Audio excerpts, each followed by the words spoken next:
Column cosmological আর্গুমেন্টও দেখলাম, আমরা তথ্য আর্গুমেন্টও দেখলাম। এখানে স্পষ্ট বলছে যে যা কিছুর একটা শুরু আছে তার একটি কারণ আছে, আর সেই কারণটি হলো ঈশ্বর। বর্তমান সময়ে যে সমস্ত ব্যক্তিরা নাস্তিক বা সুশীল বলে দাবি করতে চায়, তারা বলতে চায় যে ধর্ম এসেছে নাকি মধ্যযুগের একটা রূপকথার কল্প কাহিনী। আসলে ধর্ম কি রূপকথার কল্প কাহিনী, না নাস্তিকবাদ এতিদাম সেই মধ্য তথা প্রাচীন যুগের জাহিলিয়াত? আসসালামু আলাইকুম ওয়া রাহমাতুল্লাহি ওয়া বারাকাতুহু। আম খুলিকু মিন গায়রি শাইইন আম হুমুল খালিকুন। আলহামদুলিল্লাহ, আজ আমরা জাহিলিয়াত পর্ব 20-তে যে বিষয়টি নিয়ে আলোচনা করব সেটা হলো নাস্তিকবাদ তথা অ্যাথিজম। যুগের পর যুগ ধরে জাহিলদের ইসলাম তথা সঠিক দিন থেকে সরে যাওয়া যে সকল মূলনীতিগুলো তার অনুসরণ করতেন, তার মধ্যে নাস্তিকবাদ হলো একটা গুরুত্বপূর্ণ মূলনীতি। আজ আমরা জাহিলদের এই মূলনীতি নিয়ে আলোচনা করব। নাস্তিকবাদ মানে মহান পবিত্র রবকে অস্বীকার করা।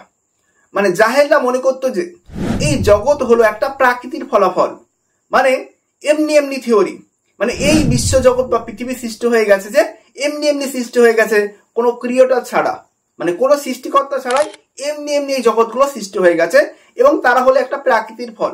মানে তাদের ধারণাটা হলো এমন যে রাঁধুনি ছাড়া রান্না হয়ে যায়, রাজমিস্ত্রি ছাড়া রাজবাড়ি, এবং কোনো চিত্রকর ছাড়াই কোনো চিত্র তৈরি হয়ে যাওয়া, মানে কোনো ক্রিয়েটর বা সৃষ্টিকর্তা ছাড়া এই জগতের অস্তিত্বে জাহিলরা বিশ্বাস করত। মানে তারা ঈশ্বরের অস্তিত্বে বা মহান পবিত্র রবকে তারা অস্বীকার করত। আসুন দেখি আজ আমরা এই পর্যায়ে জাহিলি সম্প্রদায়ের মানুষদের এই মর্মম নীতির কথা জানবো। পাশাপাশি আমরা নাস্তিকবাদকে আজকে কাউন্টার করব আধুনিক প্রেক্ষাপটকে লক্ষ্য করে।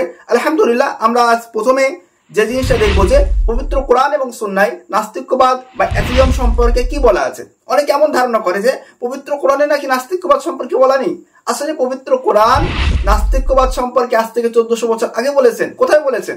আসুন দেখি, আমরা পড়ি সূরা কাসাস 28 নম্বর সূরা 38 নম্বর আয়াত।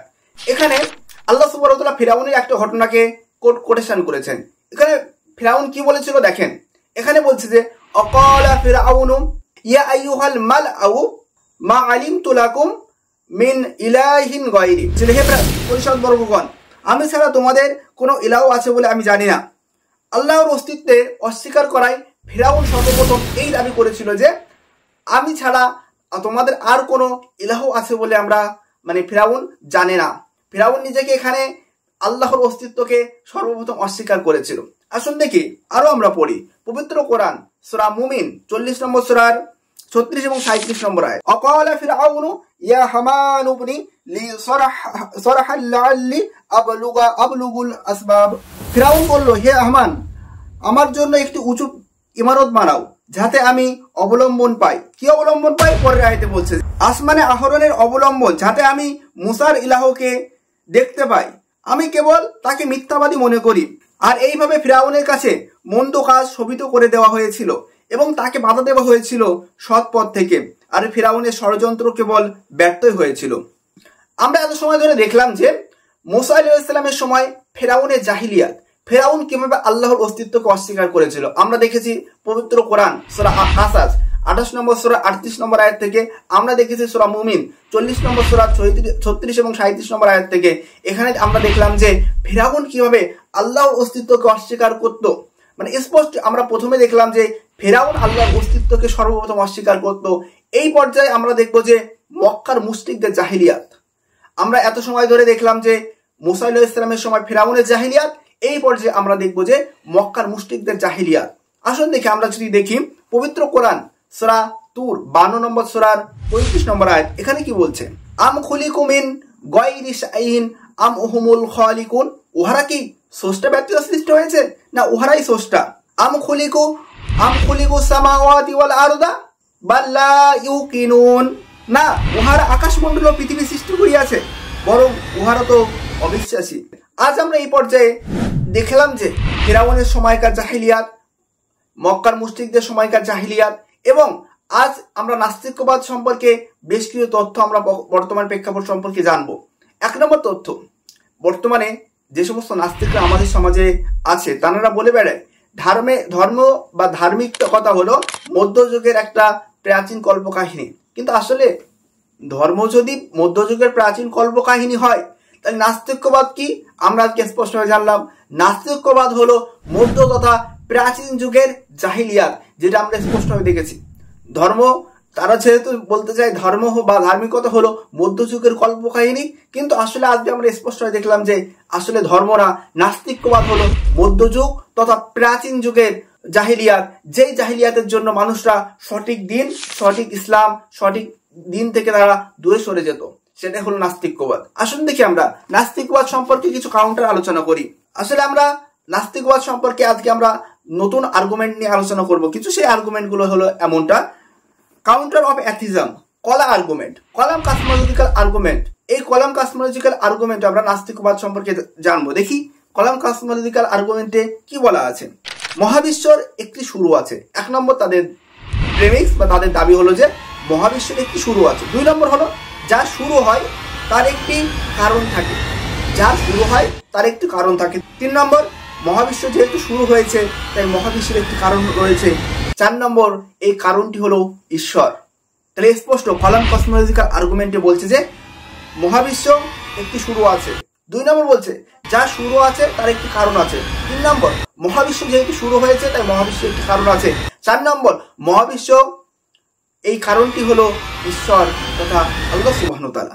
আমরা যদি আরো দেখি তথ্য আর্গুমেন্ট। 1 নম্বর সবকিছুর যা অস্তিত্বশীল তার অস্তিত্বের একটি কারণ আছে, যা কিছু অস্তিত্বশীল তার অস্তিত্বের একটি কারণ আছে। 2 নম্বর মহাবিশ্বের কোনো কারণ থাকতে হবে। 3 নম্বর হলো মহাবিশ্বের সেই কারণটা হলো ঈশ্বর। স্পষ্ট কলাম কসমোলজিক্যাল আর্গুমেন্টও দেখলাম, আমরা তথ্য আর্গুমেন্টও দেখলাম।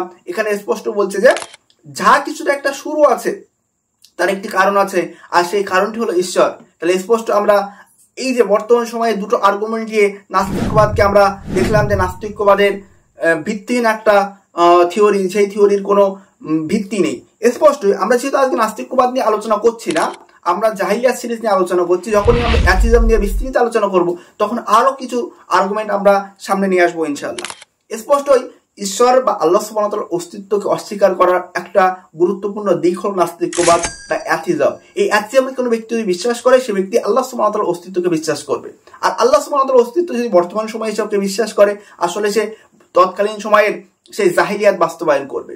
আসলে দেখি 2 নম্বর আরেকভাবে আল্লাহ সুবহানাহু ওয়া তাআলার অস্তিত্বকে অস্বীকার করা যায়, সেটা হলো আল্লাহ সুবহানাহু ওয়া তাআলা যে সমস্ত গুণ বা সিফাত আল্লাহ সুবহানাহু ওয়া তাআলা কোরআন বা হাদিসের মাধ্যমে আমাদেরকে বর্ণনা দিয়েছেন, সেই গুণ বা সিফাতকে অস্বীকার করার মাধ্যমে, সেই গুণ বা সিফাতকে আল্লাহ সুবহানাহু ওয়া তাআলার যে সমস্ত গুণ আছে, যে সমস্ত সিফাত আছে, ওই সিফাতগুলোকে অস্বীকার করার মাধ্যমে যেমন আল্লাহ সুবহানাহু ওয়া তাআলাকে অস্বীকার করা হয়, সেই সিফাতের ভুলভাল ব্যাখ্যা করেও আল্লাহ সুবহানাহু ওয়া তাআলার অস্তিত্বকে অস্বীকার করা হয়ে যায়। এই জন্য আমাদের উচিত যে আল্লাহ সুবহানাহু ওয়া তাআলার যে সমস্ত গুণ বা সিফাতের কথা পবিত্র কোরআন বা হাদিসে বর্ণনা আছে, এই সমস্ত গুণ বা সিফাতকে আমাদের ঠিক তেমন ভাবে বিশ্বাস করতে হবে যেমন ভাবে হযরত মুহাম্মদ সাল্লাল্লাহু আলাইহি ওয়াসাল্লাম সাহাবী রাদিয়াল্লাহু তাআলা আনহুরা বিশ্বাস করতেন। যদি আমরা আল্লাহ সুবহানাহু ওয়া তাআলার গুণ বা সিফাতকে আমরা অস্বীকার করি, তাহলে দেখা যাবে যে আমরা আসলে ইসলাম বাস্তবায়ন করব না, বর্তমান সময়ে এসে আমরা জাহিলিয়াত বাস্তবায়ন করব। স্পষ্ট আজকে আমরা আলোচনা থেকে স্পষ্ট জিনিসটা দেখলাম যে নাস্তিকবাদ হলো এমন একটা বাদ, যেই বাদে এসে মানুষরা কি হয়, দিন দিন ধর্ম থেকে মানুষ দূরে সরে যায়, এবং পরিপ্রেক্ষিতে কি হয়, মানুষ নাস্তিকবাদ তথা একটা ভিত্তিহীন বাদের প্রতি মানুষ আকৃষ্ট হয়ে মহান পবিত্র রবের সৃষ্টিকে অস্বীকার করে দেয়। আর নাস্তিকবাদ হলে এমন একটা ভিত্তিহীন বাদ যেটা হাস্যকর একটা থিওরি দাঁড়িয়ে যায়, যেটা আপনাদের আমরা প্রথমে দেখালাম।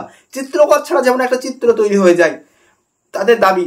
নাস্তিকবাদ কিন্তু তাদের দাবি হলো যে এই টোটাল বিশ্ব, এই টোটাল পৃথিবীর জন্য আপনা আপনি এমনি এমনি হয়েছে, মানে তাদের দাবির সঙ্গে সেটা আমরা একমত হয়ে যাই। মানে তাদের দাবিটা এমন ভাবে মানতে হবে আমাদেরকে, চিত্রকর ছাড়া একটা চিত্র যেমন তৈরি হয়, রাঁধুনি ছাড়া যেমন রান্না তৈরি হয়, যেমন একটা রাজমিস্ত্রি ছাড়া রাজপ্রসাদ তৈরি হয়ে যায়, তাদের থিওরিটা এমন।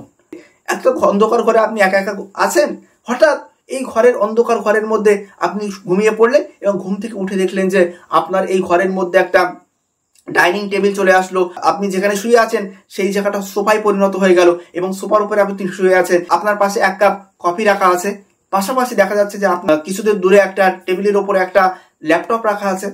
এই যে টোটাল একটা আপনি একটা মনে করেন যে একটা চিত্র তৈরি হয়ে গেল আপনার সামনে। এটা যেমন আপনা আপনি হওয়া সম্ভব না, তেমন এই টোটাল বিশ্ব ব্রহ্মাণ্ড টোটাল ইউনিভার্সকে এমনি আপনা আপনি হওয়া সম্ভব না।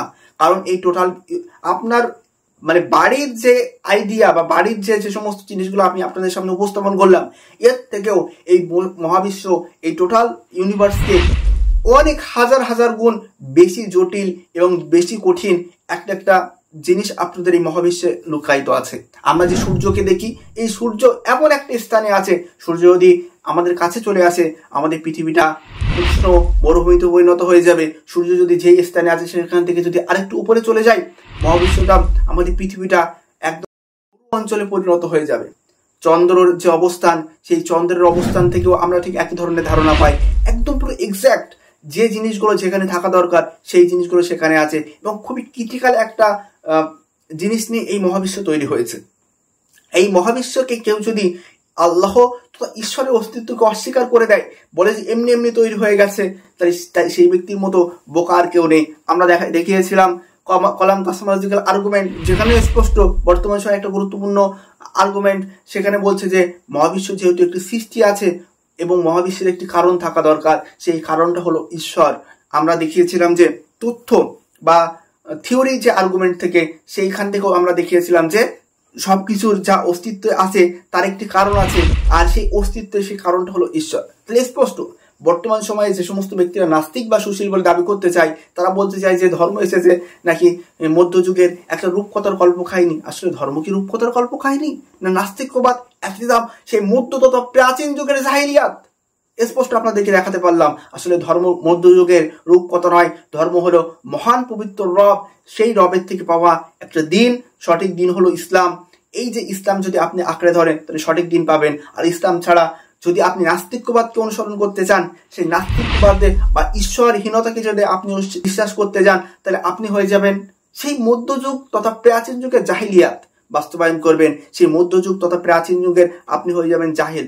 এই জন্য আমাদের উচিত যে নাস্তিকবাদকে ছেড়ে দিয়ে ধর্ম তথা সঠিক দিনকে আঁকড়ে ধরা, কারণ নাস্তিকবাদের কোনো ভিত্তি নেই। আমরা আজকে আলোচনা থেকে দেখলাম এবং এও দেখলাম যে নাস্তিকবাদ হলো মধ্য তথা প্রাচীন যুগের জাহিলিয়াত, আর এই জাহিলিয়াত যদি বর্তমান সময়ে এসে আপনারা বাস্তবায়ন করেন, তাহলে আপনি হয়ে যাবেন সেই মধ্য বা প্রাচীন যুগের জাহিল। আজ এই পর্যন্ত, দেখা হবে পরের কোনো ভিডিওতে। আসসালামু আলাইকুম ওয়া রাহমাতুল্লাহি ওয়া বারাকাতুহু।